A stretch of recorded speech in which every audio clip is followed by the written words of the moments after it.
welcome to Provisionally Approved, the show where the producers, quote, go to town as long as it doesn't get me in jail, unquote. I'm Will. I'm Karen. I'm Mike Gorrie, and hashtag Gorrie Fact, the G in God stands for Gorrie. So does the D. And I'm Katy. All right, so let's start with you, Will. What are some of the productions that you've worked on? I've worked on a lot. I started on the RMITV band productions as a tech assistant, which was great. Then kind of just did a lot of assistant roles on things like Live on Bowen and 31 Questions, Ferguson Hell, and then I was a producer. I think that was our title, right? Just producer?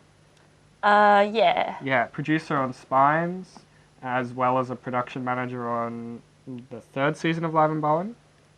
And nowadays I'm line producer on Ascenders. You were like head writer on Spines as well for a while. Yeah, that's it. Yeah. So out of those ones, which one's been the your favorite so far? I reckon I learnt the most from Spines. That was my first that was the first one where I was in kind of a managerial position, so I actually had to do stuff, and it wasn't the kind of deal where if I didn't show up on the day they'd just find someone else.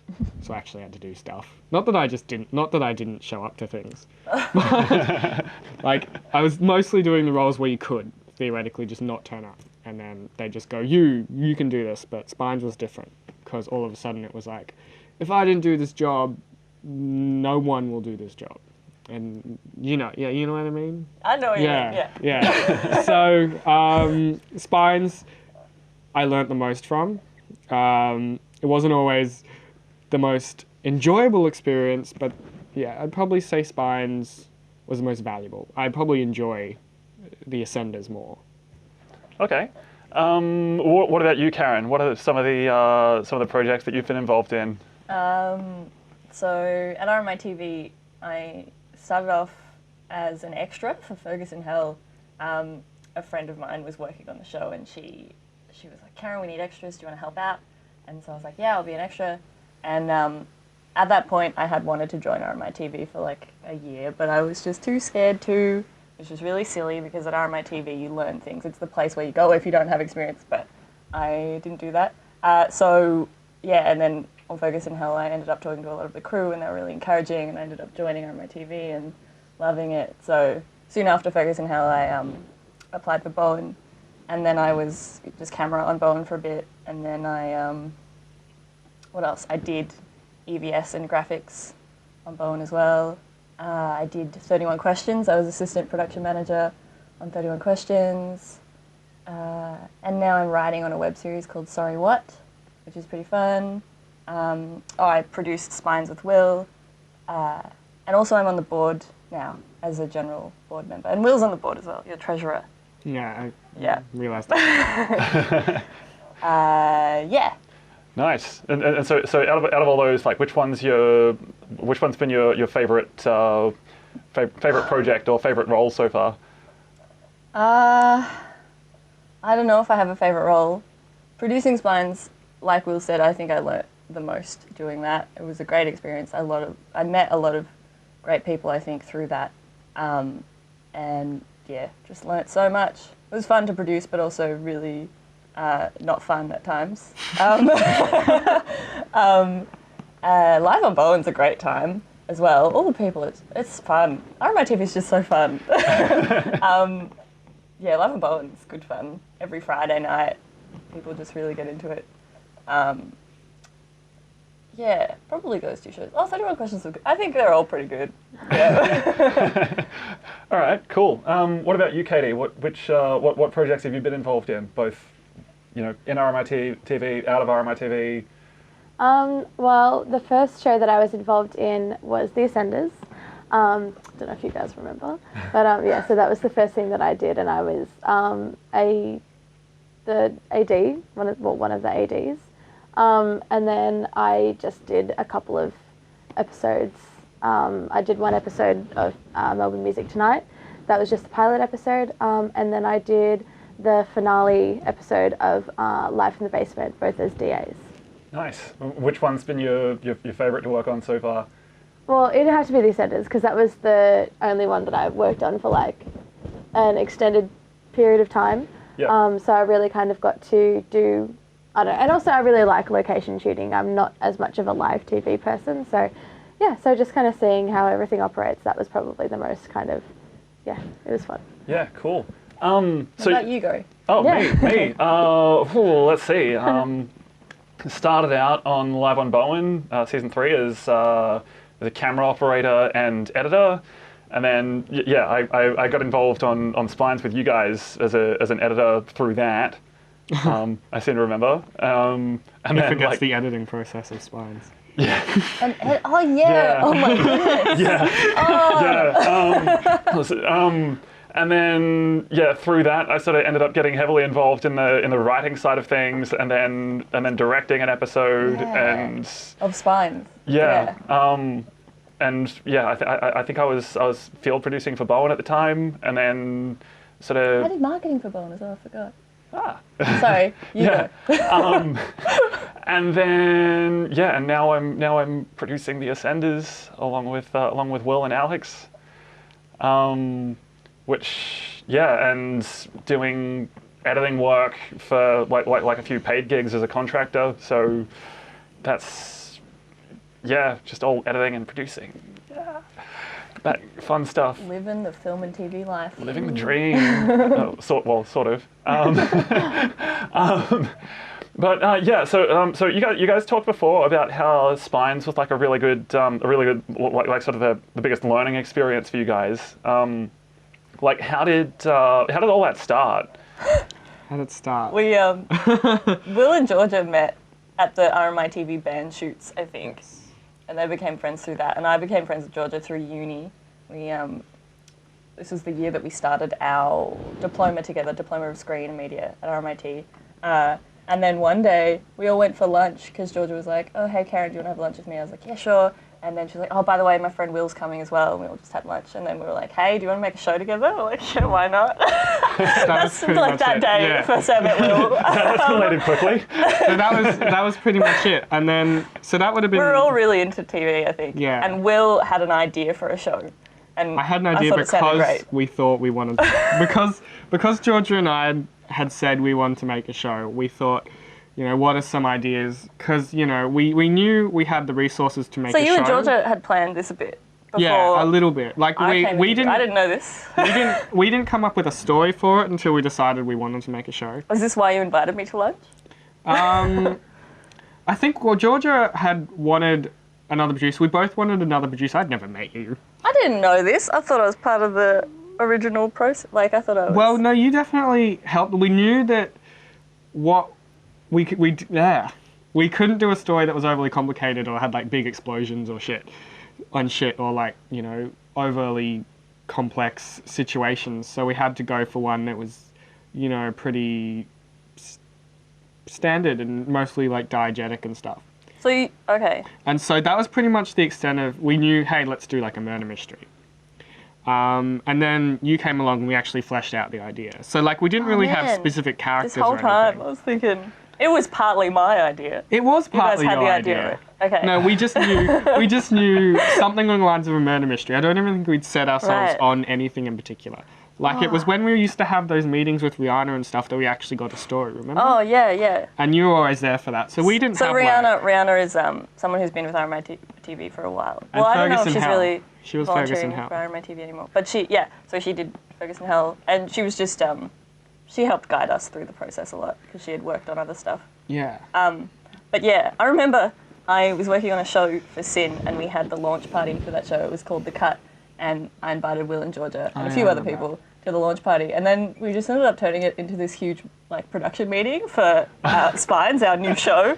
So we were having a meeting work to the party for a show at the launch party of another show. Well, that was like 3 days after that was not long after we met. Yeah, it was like 3 days after we had that lunch. Yeah. It was fun though, because it was still a fun new idea. And that let's talk about this the whole time. Yeah, and that was kind of at the stage where it's like, there's probably more to happen. And then I think it was Nick Stevens. Nick Stevens said, "Oh, I'll give you money Yeah, if you we're make like, this oh, show." we've got an executive producer.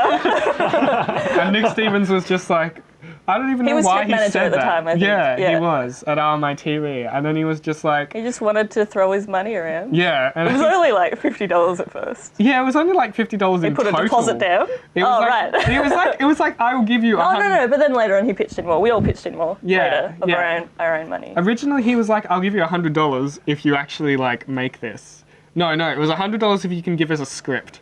And I Oh, was yeah. like, okay, sure. Okay, And we'll then- make Nick our boss. Yeah, and then we brought him on, and then he gave us an executive producer agreement, which was like 15 Oh my pages god. long. Something about Nick, he really loves writing documents, but sometimes his spelling's a bit off. So as long as you get someone to proofread his work, even now, what's he doing now? He's interim programming manager, so he has to write a lot of documents, and it's just, he's great at it, but he needs a proofreader. Dear brain. Which was good. It was good for us, because I don't think we particularly liked writing documents. No, yeah, and like it was, he knows what he's doing, he just isn't a great speller. But also when he gave us the contract, he was giving us like 10 times more than he originally said.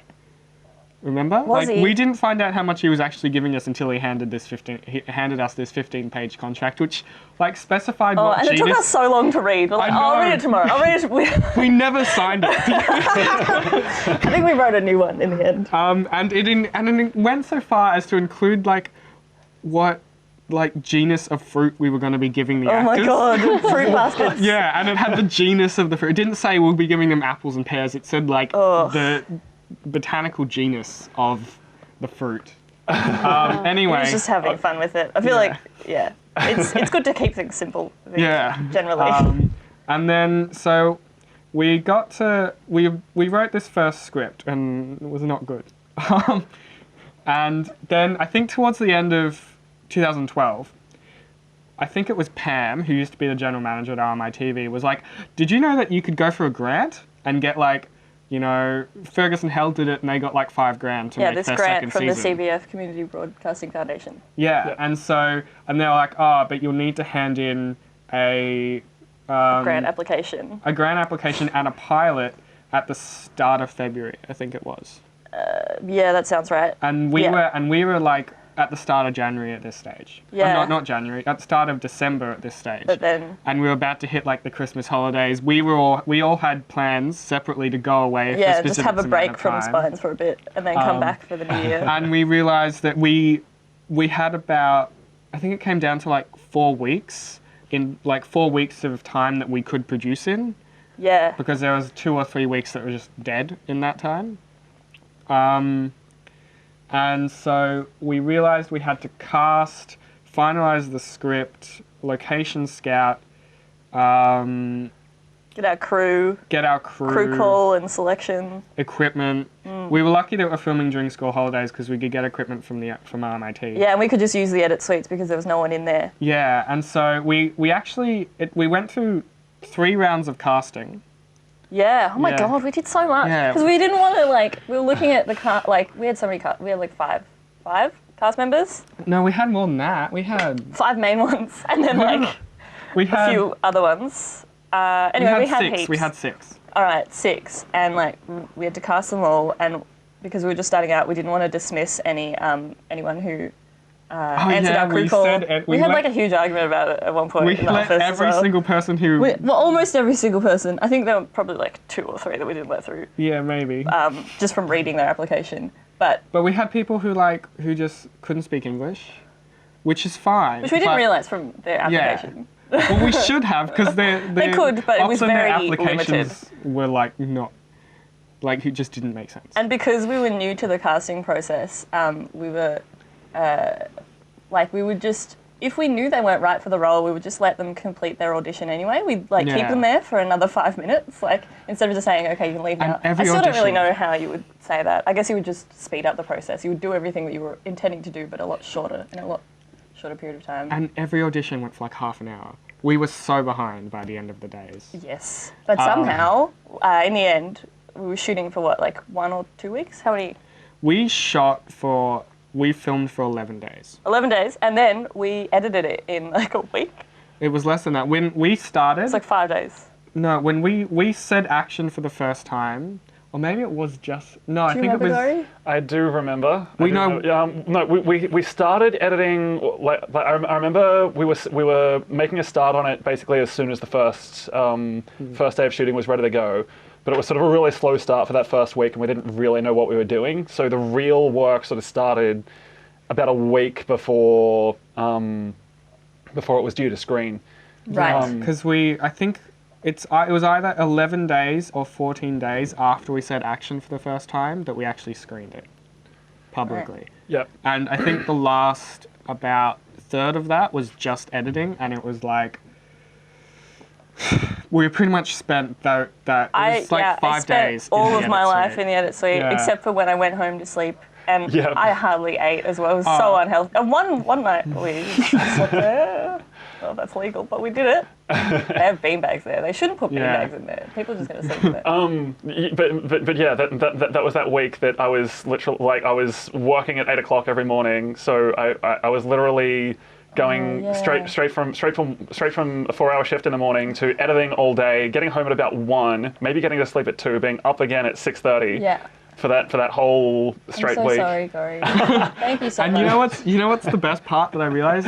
We had to split up the file because we were exporting the last segment while we were screening it, Yes. remember? And it was so huge. Yeah, and we Oh. couldn't, because it was a 3-segment show, we screened segment 1 or 2, and then we had to switch to the 3rd segment file because we hadn't had the time to export the entire episode at once.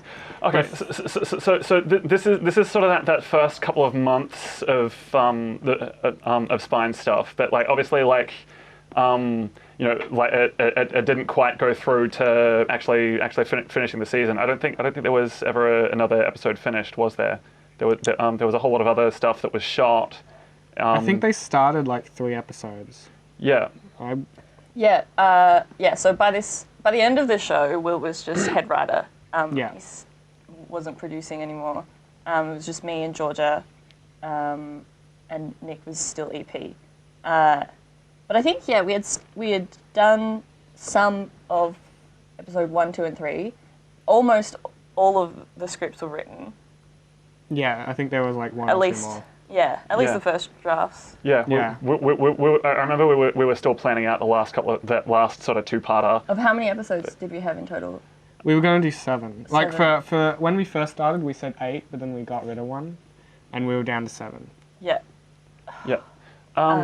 So yeah, obviously, like so the Spines project kind of ended up turning into the Ascenders a little bit in the sense that Yeah. Financially. in the sense that a lot of the resources that were invested in Spines, when Spines was cancelled, a lot of that turned into Including Will himself. yeah. I remember when we were... Except I swapped to the technical side. But like in that sort of early decision making process of Spines, like was there anything that you think you would have done differently at that stage of things in order to When we were beginning, like doing the pilot. yeah, or not just doing the pilot, but sort of making those sort of early calls in the first few Actually, months. I think we did the pilot really well. Yeah. I was really proud of We how we did started the out well. pilot. I think the issue was We needed a production manager, yeah. Yeah, we needed a Or a production first manager. AD. Sometimes those roles are interchangeable depending on the production you're on. But because ours, Well, we had one for a bit and then she had to go overseas and then we were trying to production manage and it just didn't work out. We didn't have a line, not an Ascenders. Spines never had a line producer. Yeah. Everyone was a line producer, essentially. We Which needed didn't more really, defined roles. Yeah, because the issue was everyone was a producer. Yep. Even Nick, on some level. He just got the title of EP. And so everyone was doing everything. So we kind of needed like a system where we'd say, you're doing this specifically, Yeah. you're doing this specifically, you're doing this specifically, and you are responsible if this doesn't go through. Yeah. Sometimes it became like, oh, I'll write the crew call, I'll write the call sheet for this Saturday. Can you do it next time? Or like sometimes it'll be like the next time then that person will be like, oh, I'm busy, I can't do it. And it's just like wasting time on those sort of things. When Yeah. You should just have a set person for it. And Yeah. whenever something didn't get done, it was always complicated as to who. Whose fault it was Yeah. or like who should, sort it out. Take responsibility for Yeah. it. Yeah. Yeah. So basically, lesson one sort of have clear roles for everything. Yeah. Okay. And yeah. So let's. Yeah. So that's sort of turned into. Yeah. Turned into a whole different thing now, obviously, but. Like what about some of the other projects that you guys have worked on? Like what are some of the say on Live on Bowen? What obviously there's other things that come up sometimes that you really have to improvise to deal with, or say on other studio shows. Obviously there's other sort of big challenges that come up. Like are there any other sort of ones of those that sort of come to mind, or? I mean, the small roles are where you learn. So just like any show that has small roles available, if you don't know much, they're the best ones to. Like production assistant. Yeah, like production assistant is just flat out probably the best role for people who want to learn stuff in general. Just because Because anybody can do it, really. And also you end up kind of as any role. Yeah, and then you learn from people because you observe, and you end up working with most of the people because you have to, collect food for most people on set, or liaise with most people. I guess it comes down to what you want to do ultimately. Yeah. Yeah. Like, I mean, I probably would like to produce, either creatively or technically, like logistically. I don't know what do you want to do, Katy? I want to be a writer-director, so just kind of... Well, yeah, production assistants. Like, and kind of doing all, first ADing and DAing, just kind of doing all those directorial roles, like my experience of directing is that it's one of those things where, like you would, we were talking a few seconds ago about sort of having someone who's responsible for things. Being a director is kind of like the ultimate sort of thing for that, because you sort of feel like you're responsible for everything. Producing though, I reckon, is a step above that. Yeah, I think producing is the person who is responsible for everything until they've delegated that to someone else. Like obviously they'll delegate the script to the writer, they'll delegate the production and pre-production side of the creative stuff to the director, and maybe the post-production as well. But yeah, on set, maybe the pressure is mostly on the director, actually. Yeah, you're right. Yeah. Sort of that on-set thing of like once you've got the director and the AD in charge of the set, you can sort of step back a little bit as the producer and just make sure that they're doing their jobs. Ideally. Sometimes that doesn't work out. I've had a few shoots where because I have directors sort of half working above me, half working under me on the ascenders, which is a bit confusing. Directors. Yeah. Well, in the sense that like because I'm both producer and an actor. Right. Yeah. Okay. It's like they're sort of partly under me and partly over me, and that delineation of like who's in charge of what becomes a little bit confusing. Yeah. I try as much as possible to just be an actor on set. But and then sort of like, okay, the director's in charge of the set, and like as a producer, I'm just making sure that they're doing their job, and as soon as they're doing their job, it's like, okay, step back, let them do their job. The way I approach being the producer on set is I will do whatever the first AD says unless I will do whatever the first AD says unless there's an issue. So it's like producer kind of handles conflict or issues and stuff like that. I just got really distracted, I'm sorry. I said the same thing like 4 times.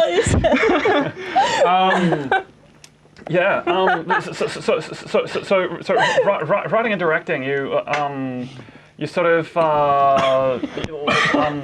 you've done a few student films and that sort of stuff. What sort of stuff are you interested in writing and directing? Well, I'm trying to kind of write my own RMITV show at the moment. So I'm kind of, I'm in the process of writing that, and I at the moment it's literally just me. Like I don't have anyone else that's kind of, expressly been like, I want to be involved in it. But yeah, I mean, I've spoken to a couple of people about it, and obviously I've spoken to you about it, and everyone seems to be kind of like, that's a good idea, So that's encouraging. Yeah.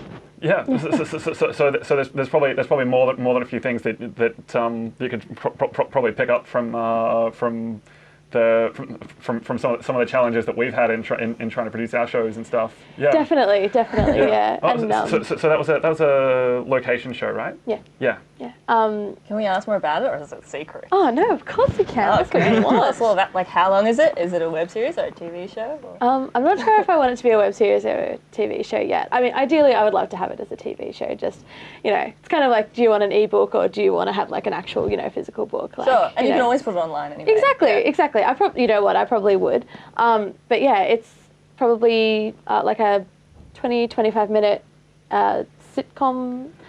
Yeah, I guess it's kind of a sitcom. It's not really, but yeah, sitcom is kind of the way that we've sitcom slash drama-ish. Like drama, comedy, yeah. sitcom kind of situation. Yeah, it's like a 7-episode run, so it's like really not a long kind of. I mean, unless I did a second season. Haven't got a first season yet, but yeah. How have you written any of it?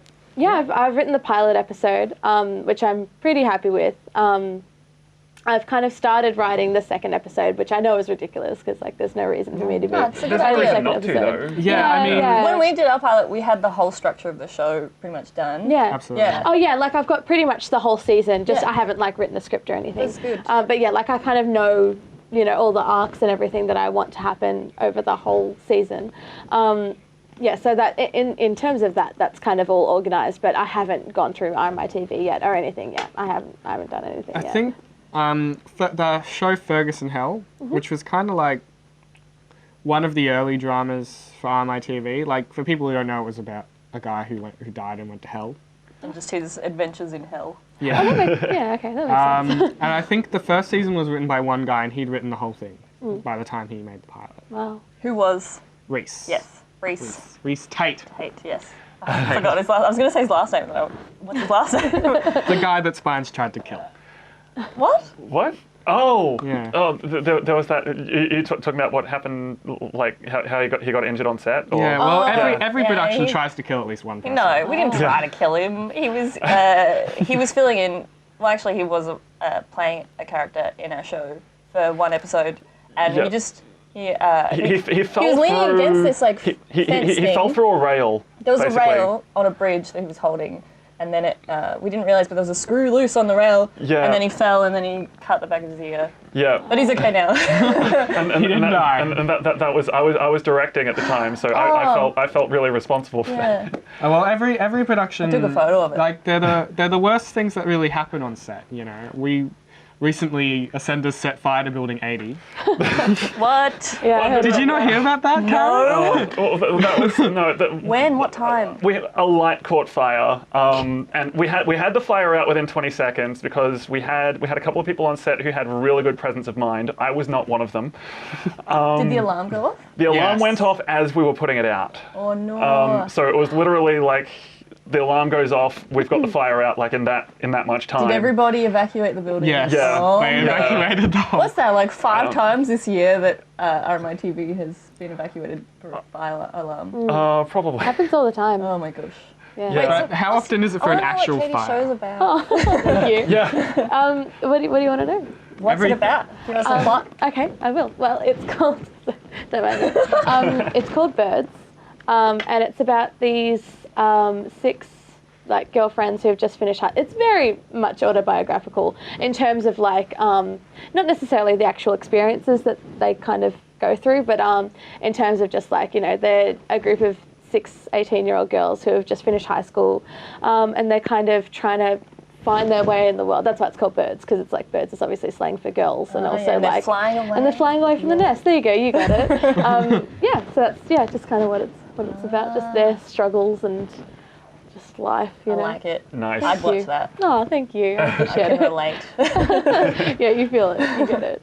Yeah. So what are the like obviously like when starting out a project, you know, it's sort of been mostly sort of the writing and planning phase so far. But what are sort of like some of the hurdles that you've run into with that so far? I think finding a producer has been, I don't know, it's been kind of one of those things that it's like, I know I obviously need a producer because I don't want to produce at all. Like, I mean, directing, writing, producing. Well, directing, writing and producing, like doing all three, like that would be, you know, that would be ridiculous. So I think kind of finding and, you know, I didn't want to just use someone that like, I don't know, just like said to one of my friends, hey, can you produce for me? Like, because, I don't know, I do want someone that has produced before, just because I have no idea what I'm doing, you know. And so I kind of feel like I need someone that will balance it out and like they kind of understand a lot of the sort of, you know, regulations and everything that need to happen, instead of just, you know, kind of having done like a film course and they're kind of like, I kind of understand what producing is. Yeah. And also just sort of that structure of like who, like, again, sort of who's responsible for I've got what, no and sort idea. of how to delegate stuff downward, and Wouldn't have a clue. Yeah, I mean, I've tried to fill out all the paperwork and everything, and I'm like, I don't know what this means. Paperwork's my personal bane, which is why I'm not a big paperwork person. No. There are honestly some people I know that like love doing paperwork, and it's like, how? I don't understand it. There's some fun paperwork though. Not all of it is fun. That's like, no. Oh, I agree. Sometimes. Yeah. But very rarely. No. Not a chance. And like if it's an Excel document, I love it. Oh, I love a good. No, I have to say I do love a good Excel document. Yeah. Like a or spreadsheet. Google spreadsheet. Yeah. I love a good spreadsheet. Yeah. I have to say I do. Mike will have seen my spreadsheets. I've seen a lot of your spreadsheets. He puts a lot of effort in. Yeah. He like creates a whole like the back end of his spreadsheets. There's so much going on. Like yeah, you don't want to look at the formulas and that. They're quite similar to a lot of the spreadsheets I see at work. Actually, like pretty much every time I show up, they've got a new spreadsheet somewhere in the back end that I have to learn how to use. And because I'm only there 2 days a week, and most of the other people in the same department are there most of the week, they have time to learn these things and I don't. So I spend most of my time just catching up. Your spreadsheets are at a professional level. Will. Well, I mean, yeah, it is actually quite similar. Like a lot of them are sort of like using a lot of the same systems and stuff. So it's like, well, it was actually something I took away from Spines. What Spines needed was a better system for kind of saying For recording data. Yeah, recording data and responsibilities, and like this is what needs to be done. This is who should be doing it or who did do it. Yes. So, and because another issue, even Ascender still has this sometimes, is two people will do the same thing. Yeah. Especially when it comes to like communicating with actors.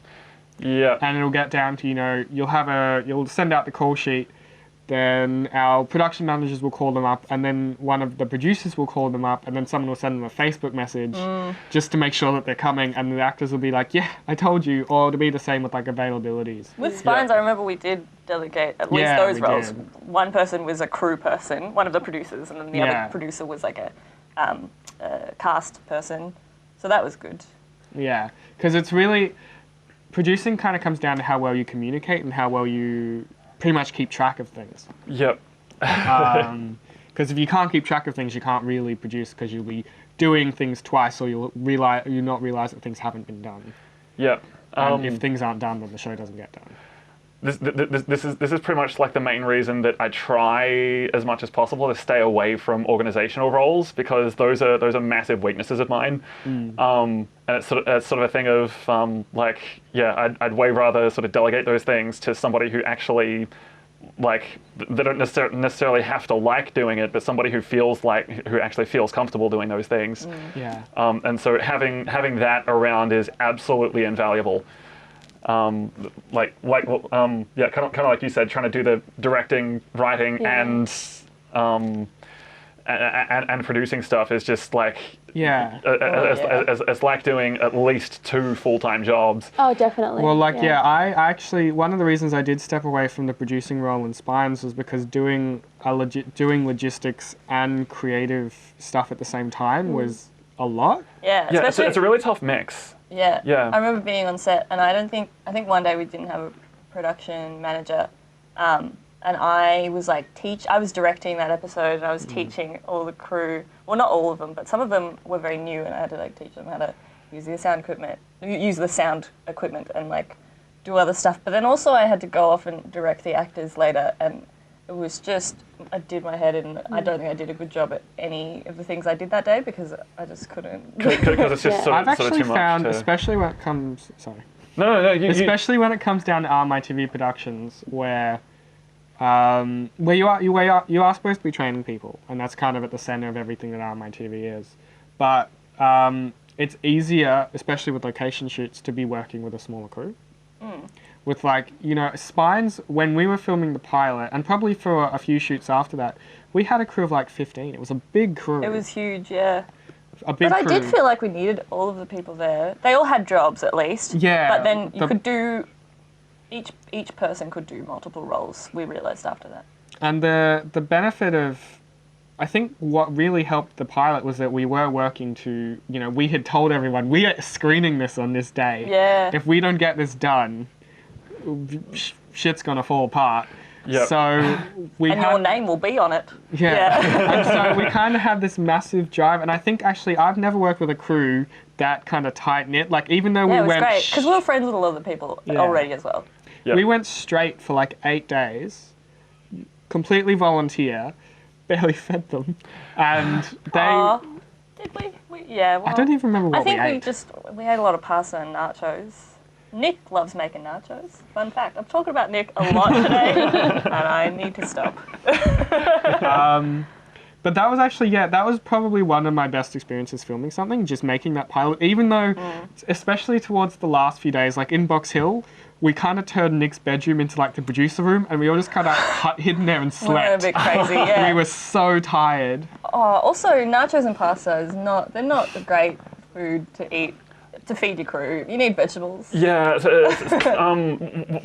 we learned on the Ascenders set quite recently was that, like for a few shoots, we were feeding the crew borax, which for people who don't know, that those are like the sort of a Turkish bread stuff with like a layer in the middle that's either like a sort of meat or like filling. spinach and feta or that sort of thing.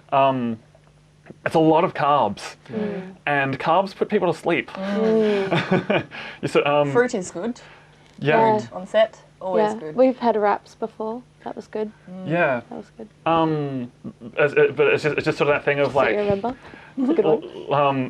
like it's a really tempting thing to do to just sort of go for that easy option and go for like pizza or that sort of thing, and sort of the result of that is that after lunch everybody's sort of lost all their energy. Yeah. Although That's the thing about having pizza, long lunches as well. Yeah. If you have, like, pizza is an hour. some. Sorry. No, it's okay. I literally just said if you wait like an hour, then people just don't want to go back to work. Yeah. Yeah. And I mean, pizza is the quintessential RMITV lunch or dinner Definitely. food. No, definitely. I think Ascenders Well, has I think avoided if it. you're working on in-pit lane, I think. That's, Yeah, it's in Which pit most lane. people have worked on. In pit lane is every Tuesday night they do their pizza. Live and Bowen for a while was pizza, Oh yeah, a while and then ago. I think it stopped when Georgia and I were production managers. Yeah, and then we started eating better food. Well, Georgia and I we didn't have a caterer for that season, so we You had cooked to cook. every week. Oh my god. Yeah. It was not good. Yeah, I don't think I've ever been on an RMITV production where pizza was the staple. Yeah, I think staple lunch or dinner. what you were saying, it used to be. It used to be, and And it's now still it is people are on. getting Oh, they do better. it Some. still. Yeah, yeah. Yeah. It's mainly like Subway catering. That's a big Right. one at the Subway's moment. Oh, yeah. good, I Yeah. think. Yeah, that's got plenty of like veggies and stuff Yeah. in it usually. And you can pick what you want. Yeah. What an ad for Subway we're doing. Yeah. Eat fresh. Yeah, just straight into the camera. Yeah. So yeah, catering's obviously like okay, that's something we've learned from doing a few different. That's another thing, Katie. Catering is your biggest budget line. I know. yeah. No, Yeah. I know. Yeah. Yeah. It's in volunteer stuff when the people don't get paid. Yeah, it's everything. Yeah, yeah. I had that. I ran into that issue with my short film that I did like a month ago, I think. It was like, yeah, and obviously not to put shit on them, but like the Diploma of screening media, you don't get a budget or anything. I Like remember everything, that, yeah, everything comes from your own pocket. And it's a requirement for you to feed your crew. Yeah, you must as part have of the catering. course, you have to Yeah, spend like money. you get like marked on it. I'm pretty sure. Like No, you well, have to break for lunch. I think that's pretty normal for a lot of Definitely. screen media things. Like mine, when we've done film, I'm doing the Bachelor of Media, and there's a bit less focus on like actually producing stuff. But when we do make something, we do have to supply the money ourselves.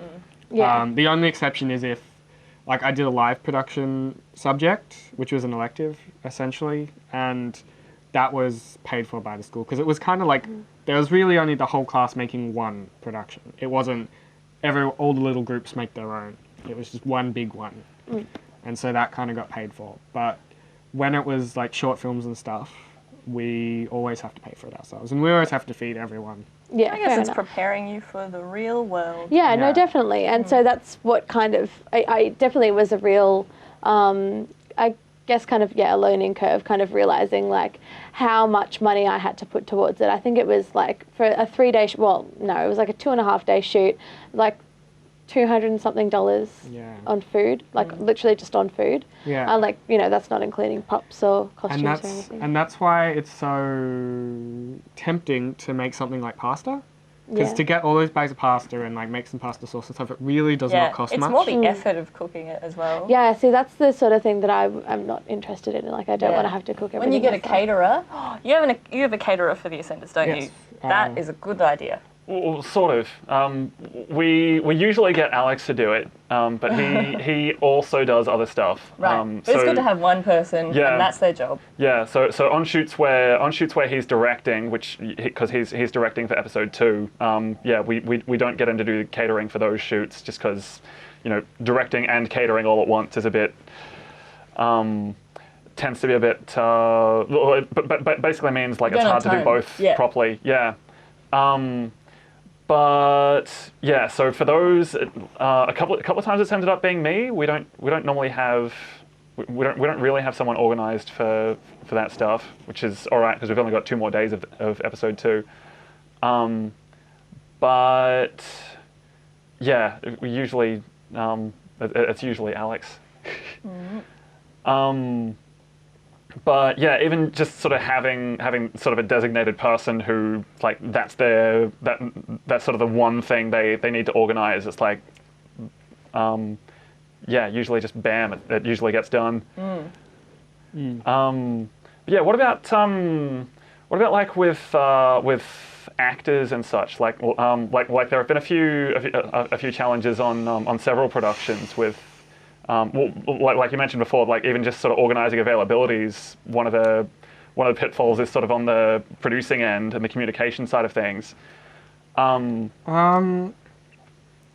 It's a complicated process, actors. When volunteer is concerned, I've always said go for, I'm going to say ease of access rather than ability, because if you can't work with the person you've got and it's volunteer, there's no point. It doesn't matter if they're Meryl Streep. That's a person. Personality is very I wasn't sure if I just combined actors. When you're casting, look at how you work with them and if your personalities are compatible. First and foremost. Because like Spines, we had some amazing actors who were very difficult to work with. Yeah. And there's no one who's a problem on Ascenders, but we do have availability issues sometimes, and sometimes we can get not much notice on that kind of information. And another issue is with actors is that because they're volunteer and because when it comes down to it, they're on the screen and you can't really replace them. Actors are always right. Oh, if you have a big cast, it's like if you have like 5 or more in one scene, that's going to be an issue for you. Absolutely. Because everybody has different availabilities, and especially if they're actors, their availabilities are all over the shop every week. Spines was actually, in terms of actor availability, was difficult, but I made I made a big point out of not putting all the actors in the same spot. Yeah, which was great. I don't think we ever got to film something that had them all in the same spot. Oh, I heard recently, that show Arrested Development. Yeah. So in their latest season, they had a few scenes where they a lot of the actors, they would have a scene with like 5 people, but a lot of them, because they're all so famous and popular now and they're doing a lot of things, they weren't actually in the room together, but they shot it as if they were, and they've just really cleverly put that together with camera tricks and stuff. Yep. Yeah, Ascendus is doing that a bit. Ascendus has to do a lot of that. Which is my fault because, you know, writing an ensemble cast See if you can tell. show. Yeah, like one of the big challenges with that is that like we've tried, because in choosing actors you kind of want people who will sort of raise the profile of the show a little bit. So you want them to be sort of just on the cusp of sort of going places. But then you'll get partway into the show, and suddenly their career will take off a little bit, and you have to let them. You have to let them go. Yeah, we had a replacement for one character, and she came to one meeting, and then she won this competition, and had to do all this stuff. I can't remember her name. She was so good. Yeah, but I think it's kind of important that happens though, because like the whole point of it is that. The whole point of the organization is to get experience and then to get paid work and then get better work. Which is kind of sad. And if someone's getting that, like whether it's during or whether it's because of your show, that's the goal. Yeah. I actually that's what you want. One thing that really helps with actors and spines. I think one of the reasons the pilot worked okay is that you need to give actors good material. Like. I'm not saying Spines was well written or anything, but in terms of actual like acting, there was quite a bit of it in Spines. Like Spines is, you know, someone's dead it before was a the drama, first scene. like a drama with lots of deaths and relationship things. So it was actually, there was a lot of acting, and I remember talking to some of the actors and they were really keen. Like their availabilities were a problem. Sometimes the personalities were a problem, but they were keen on the show just because it might not have been written well, but it was a good opportunity to show what they were. The emotions they're able to. They could actually act, and there aren't many projects for actors to actually act. So if you give them kind of the opportunity, then they'll be grateful. All right, and with that, we're running out of time. So this has been Provisionally Approved, and I've been Mike Gorrie. I've been Katy Harrison. I've been Karen Dennerley. I've been William Ellis. And thanks for watching.